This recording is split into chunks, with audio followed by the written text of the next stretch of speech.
예, 오늘 우리에게 주신 하나님 말씀은 시편 37편 12절에서 26절 말씀입니다. 악인이 의인치기를 꾀하고 그를 향하여 그의 일을 가는도다.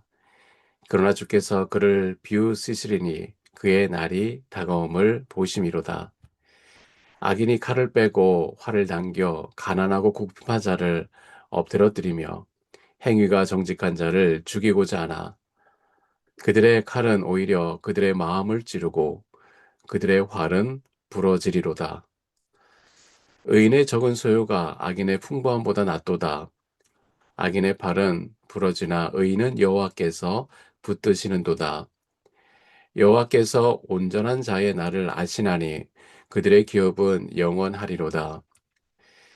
그들은 환난 때에 부끄러움을 당하지 아니하며 기근의 날에도 풍족할 것이나 악인들은 멸망하고 여호와의 원수들은 어린 양의 기름같이 타서 연기가 되어 없어지리로다.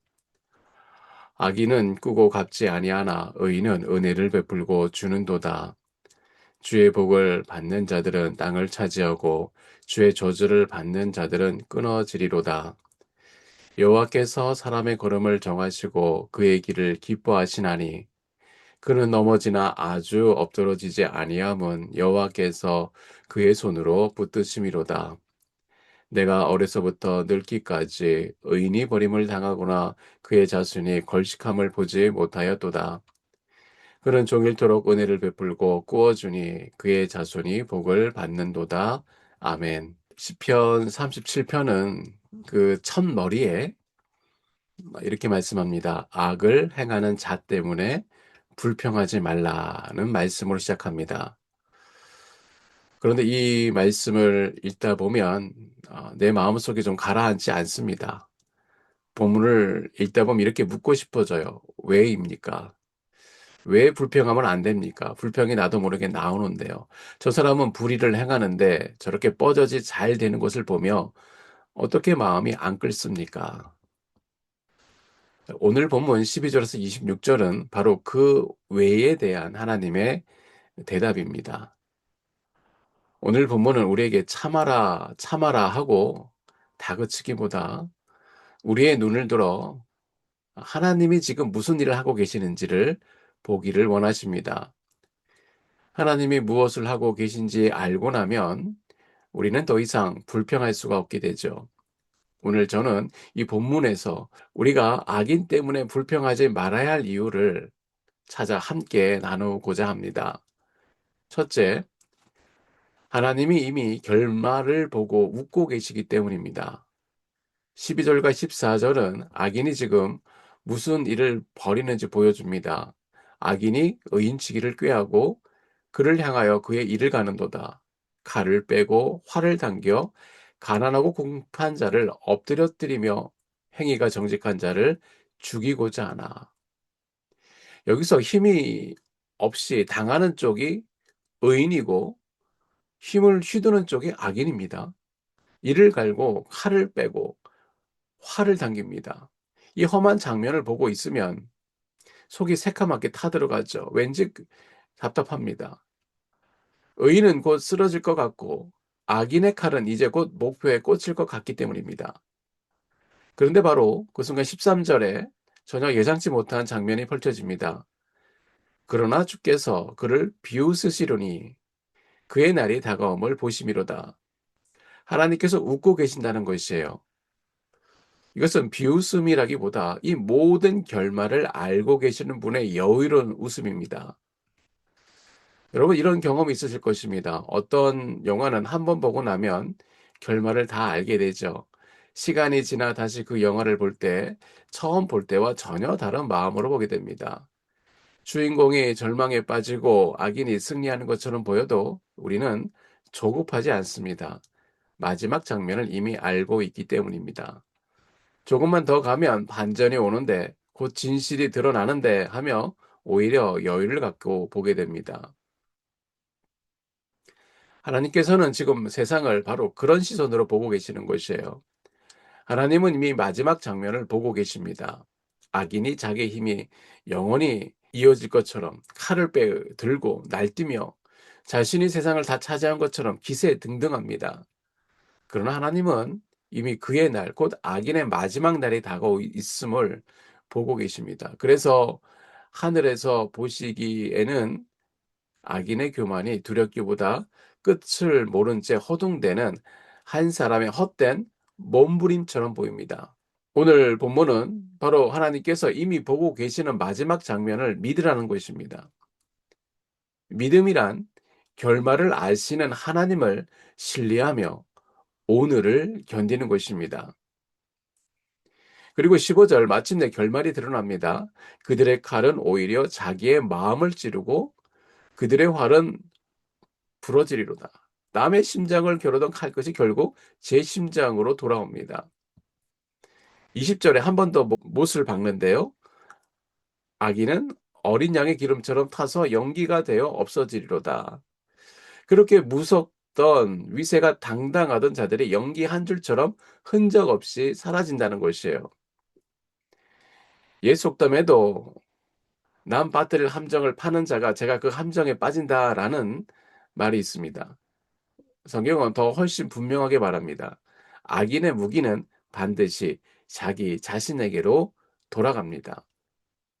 악인이 칼을 휘두르는 그 순간에도 하나님은 조금도 당황하지 않으세요. 칼을 휘두르는 자는 칼로 망할 것이기에 하나님은 오히려 여유롭게 웃고 계십니다. 그런데 어쩌면 우리가 발을 동동 구르며 불평하는 것은 하나님보다 우리가 더 조바심을 내고 있다는 뜻인지도 모릅니다. 하나님은 보좌에 계신 분이에요. 모든 것을 처음과 끝을 아시고 계획을 갖고 계시는 그 분께서 보좌에서 태연히 웃고 계시는데 그분의 자녀된 우리가 무엇 때문에 속을 태워야 합니까? 둘째, 적게 가진 의인이 실은 더 부요하기 때문입니다. 이제 시선이 의인에게로 옮겨갑니다. 16절은 얼핏 계산이 맞지 않는 말씀 같습니다. 의인의 적은 소유가 많은 악인의 풍부함보다 낫도다. 적은 것이 어떻게 많은 것보다 낫습니까? 그 답은 다음 17절에 있는데요. 악인의 팔은 부러지나 의인은 여호와께서 붙드시는도다. 악인이 믿는 것은 그 팔의 힘이 전부입니다. 그런데 그 팔은 부러집니다.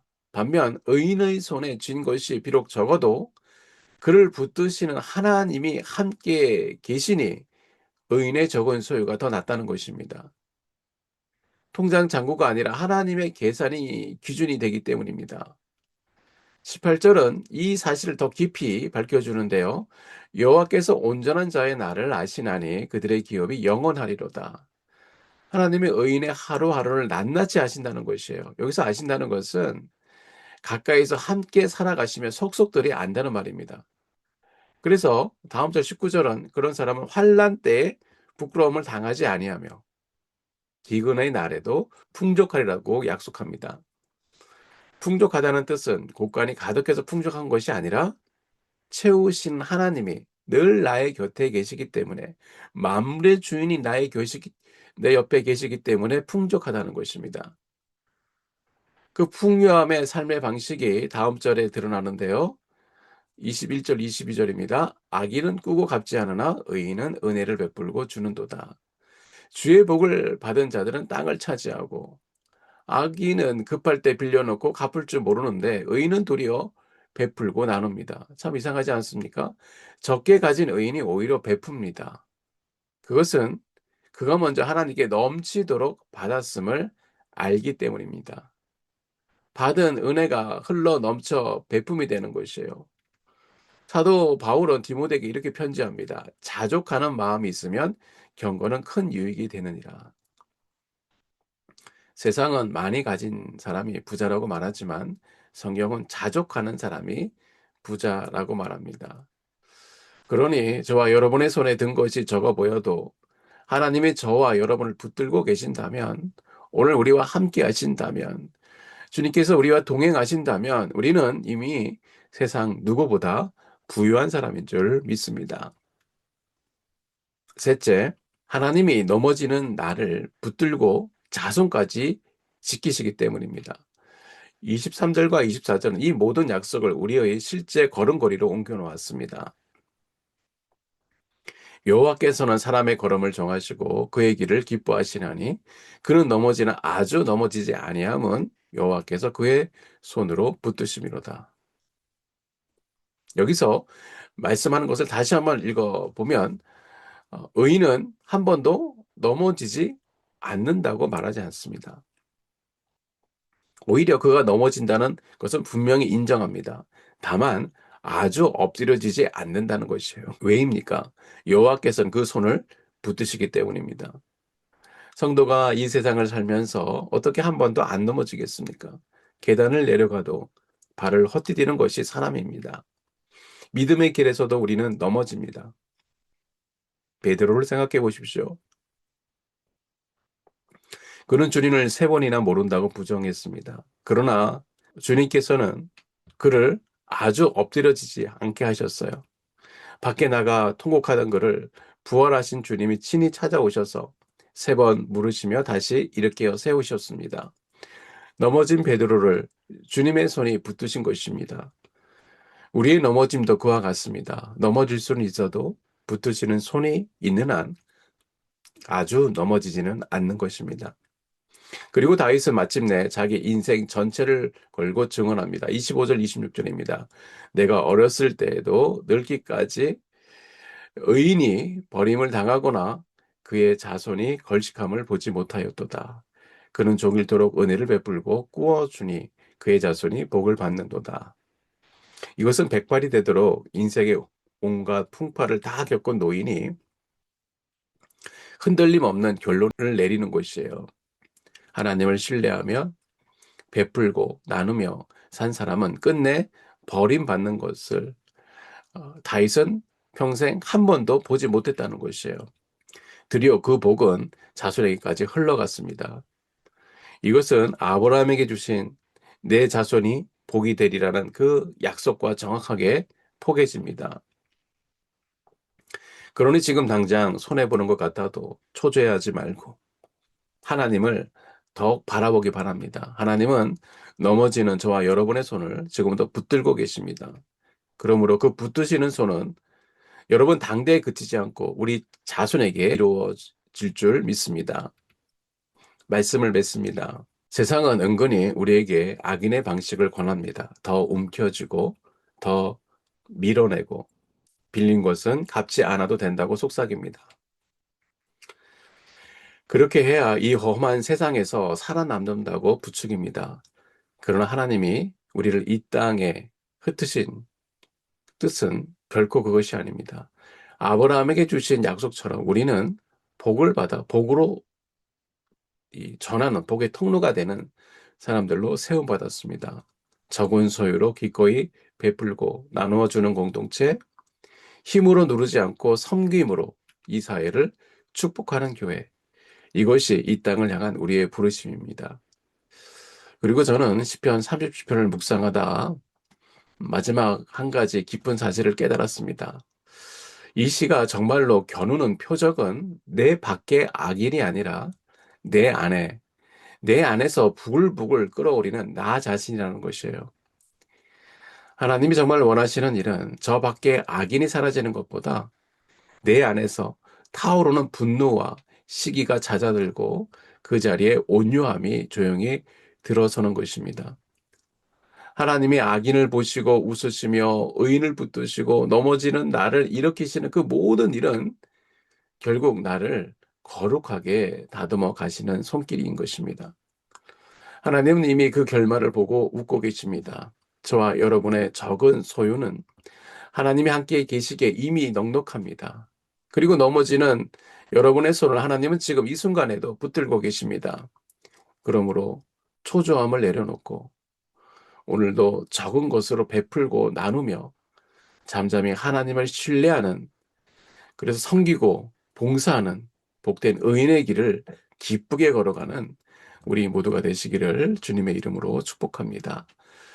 오늘 말씀으로 세 가지 기도 제목을 함께 나눕니다. 첫째, 결말을 아시는 하나님의 여유로운 웃음을 바라보게 하소서.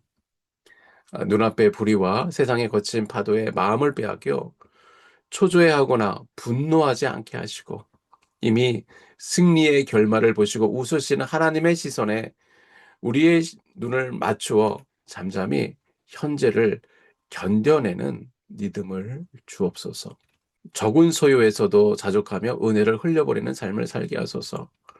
움켜쥐는 세상의 방식이 아닌 우리를 친히 붙드시는 하나님으로 인해 이미 부유함을 깨닫게 하여 주시고, 손에 쥔 것을 적을지라도 기꺼이 베풀고 나누어주는 복의 통로로 쓰임받게 하옵소서. 마지막으로 넘어져도 아주 엎드러지지 않게 붙드시는 주님의 손을 신뢰하게 하소서.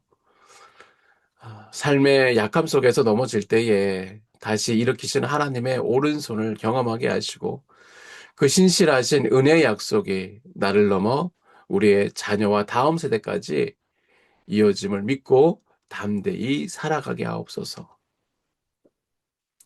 잠시 기도하시겠습니다. 사랑과 은혜가 많으신 하나님 아버지, 감사합니다. 오늘 말씀을 통해 나 자신을 돌아보게 하시니 감사합니다. 때로는 세상의 무서운 기세 앞에서 겁을 먹고 스스로 솟구치는 혈기와 시기로 반응했던 불신앙을 주님께서 아십니다. 용서하여 주시옵소서. 오늘도 내 눈에 들보를 보게 하여 주시고 깨닫게 하여 주시고 용서를 바라며 회개하는 새벽이 되게 하여 주시옵소서. 참된 부유함은 하나님과 동행하며 하나님만으로 만족하는 데 있는 줄 믿습니다. 비록 내 손이 가진 것이 적을지라도 적음을 인정하게 하여 주시고 주님이 채우시는 은혜로 살며 살아갈 수 있도록 성령께서 함께하여 주시옵소서. 하나님, 오늘 또 걸어갈 때에 또 헛디디어 넘어질지 모릅니다. 내 실력으로 단 하루도 거룩하게 살아갈 수 없음을 고백하오니 주님께서 오른손으로 붙잡아 주시고 엎드려진 나를 일으켜 세워 주시고 주님과 늘 기쁨으로 동행할 수 있도록 함께하여 주시옵소서. 오늘도 내 안에 있는 불평을 내려놓게 하여 주시고 온유함으로 하루를 견뎌내게 하여 주시옵소서. 온전히 주님을 바라며 예수님의 이름으로 기도드립니다. 아멘.